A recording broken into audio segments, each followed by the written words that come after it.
নমস্কাৰ বন্ধু বান্ধৱীসকল, আজি আমি বৰাক নদী তন্ত্ৰৰ বিষয়ে আলোচনা কৰিম। প্ৰথমে চাম এই বৰাক নদীখন ক'ৰ পৰা উৎপত্তি হ'ল। মনত ৰাখিবা, বৰাক নদীখন মণিপুৰ হিলছৰ পৰা অৰিজিন হৈছে, উৎপত্তি হৈছে মণিপুৰ পাহাৰৰ পৰা উৎপত্তি হৈ এইখন অসমত প্ৰৱেশ কৰিছে। প্ৰথমে এইখন মনত ৰাখিবা কাছাৰ জিলাত প্ৰৱেশ কৰিছে, কাছাৰ জিলাৰ মাজেৰে বৈ এইখন হাইলাকান্দিত প্ৰৱেশ কৰিছে, তাৰপিছত কৰিমগঞ্জত প্ৰৱেশ কৰি এইখন বাংলাদেশত প্ৰৱেশ কৰিছে। এতিয়া বাংলাদেশত প্ৰৱেশ কৰাৰ আগতে বৰাক নদীখন দুটা ভাগত বিভক্ত হৈছে। এইটো ওপৰৰ যিটো ভাগ এইটোক কয় সুৰমা, মনত ৰাখিবা সুৰমা, আৰু তলফালে যিটো আহিছে এইটোক কয় কুশিয়াৰা। এই সুৰমা আৰু কুশিয়াৰা এই দুটা নাম লৈ বৰাক নদীখন বাংলাদেশত প্ৰৱেশ কৰিছে। তাৰপিছত বাংলাদেশত যেতিয়া প্ৰৱেশ কৰিল, এই নদীখন পদ্মা নদীৰ লগত মিলিত হৈছে বাংলাদেশত গৈ, আৰু যেতিয়া পদ্মা নদীৰ লগত মিলিত হৈছে তেতিয়া এইটো সুৰমা নদীখন নাম চেঞ্জ কৰি কি হৈছে মেঘনা।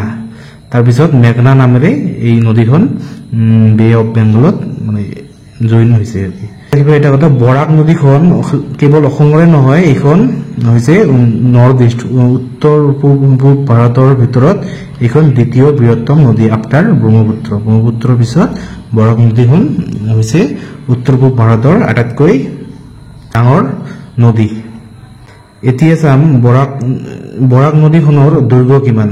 মনত ৰাখিবা 225 কিলোমিটাৰ ইন আছাম।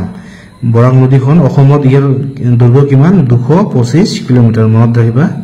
কিন্তু টোটাল লেন্থ হৈছে বৰাক নদীখন এইখন মানে মণিপুৰৰ পৰা অৰিজিন হৈছে, তাৰপিছত অসমৰ মাজেৰে গৈছে, তাৰপিছত বাংলাদেশৰ মাজেৰে গৈছে। টোটাল এই বৰাক নদীখনৰ টোটাল লেন্থ হৈছে 900 কিলোমিটাৰ, 900 কিলোমিটাৰ।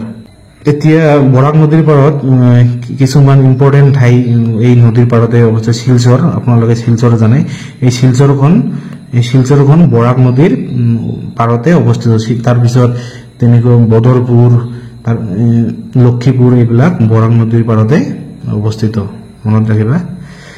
এতিয়া চাম বৰাক নদীৰ উপনদী, এইবিলাক দেখা পাইছে, এইবিলাক ট্ৰিবিউটাৰী অফ বৰাক ৰিভাৰ হয়। এইবোৰ প্ৰথমে যিহেতু নদীখন ইফালে গৈছে, এই ডিৰেকশ্যনত বৈছে, সেইকাৰণে এইবিলাক হ'ব right bank tributary of Barak river, আৰু এইফালৰ খিনি হ'ব লেফ্ট বেংক ট্ৰিবিউটাৰী। এইবোৰ হ'ব উত্তৰ পাৰৰ উপনদী, এইবিলাক হ'ব দক্ষিণ পাৰৰ উপনদী।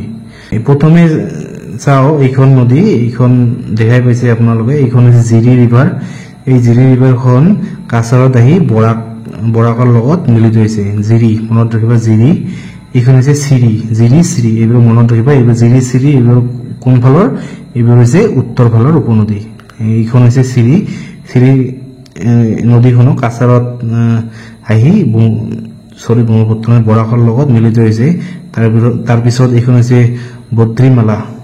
বদ্ৰীমালা নদী, এইখন উপনদী হয়। তাৰপিছত এইখন হৈছে মাধুৰা ৰিভাৰখন কাছাৰত আহি মিলিত হৈছে। এইখন হৈছে জাতিংগা, মনত ৰাখিবা। এইখন কি? এইখন জাতিংগা। এইখন হৈছে মাৰাং ৰিভাৰ হয়। এইখন বৰাকৰ উত্তৰ পাৰৰ উপনদী হয়। এতিয়া চাম বৰাক নদীৰ দক্ষিণ পাৰৰ উপনদী। এইখন হৈছে সোণাই আৰু এইখন হৈছে ৰুকনি। দুয়োখনে বৰাকৰ দক্ষিণ পাৰৰ সোণাই ৰুকনি, মনত ৰাখিবা। দক্ষিণ পাৰৰ উপনদী হয় সোণাই আৰু ৰুকনি, এই দুখন একেলগে মিলিত হৈছে একেলগে। তাৰপিছত বৰাকত জইন হৈছে, এইখনো কাছাৰ ডিষ্ট্ৰিক্টত। তাৰপিছত এইখন হৈছে মনত ৰাখিবা ধলেশ্বৰী, এইখন ডাঙৰ হয় ট্ৰিবিউটাৰী বৰাকৰ, ধলেশ্বৰী ৰিভাৰ। এই ধলেশ্বৰী ৰিভাৰখন কি হ'ল? এইখন আহি ইয়াত দুটা ভাগত বিভক্ত হ'ল। এইটো নাম ধলেশ্বৰী থাকি গ'ল, এইটো ইফালে গৈ বৰাকত মিলিত হ'ল, আৰু এইটো এই পাৰ্টটো ধলেশ্বৰী নদীৰ এই পাৰ্টটো এইখন আহি ইয়াত বৰাকৰ লগত মিলিত হ'ল। কিন্তু ইয়াৰ নাম ইয়াত চেঞ্জ, ধলেশ্বৰী নহয়, এইটো চেঞ্জ হ'ল। এইটো মনত ৰাখিবা কাটাখাল। নদীখনৰ নাম হৈছে কাটাখাল ৰিভাৰ, মনত ৰাখিবা কাটাখাল। এইটো হৈছে চিংলা, এইখন চিংলা ৰিভাৰ। এইখন আহি বৰাকত বাংলাদেশৰ সোমোৱাৰ আগতে কুশিয়াৰা নদীৰ লগত মিলিত হৈছে। তাৰপিছত এইখন হৈছে লংগাই, মনত ৰাখিবা লংগাই ৰিভাৰখন আহি বৰাকৰ লগত কুশিয়াৰাৰ লগত মিলিত হৈছে। ধন্যবাদ।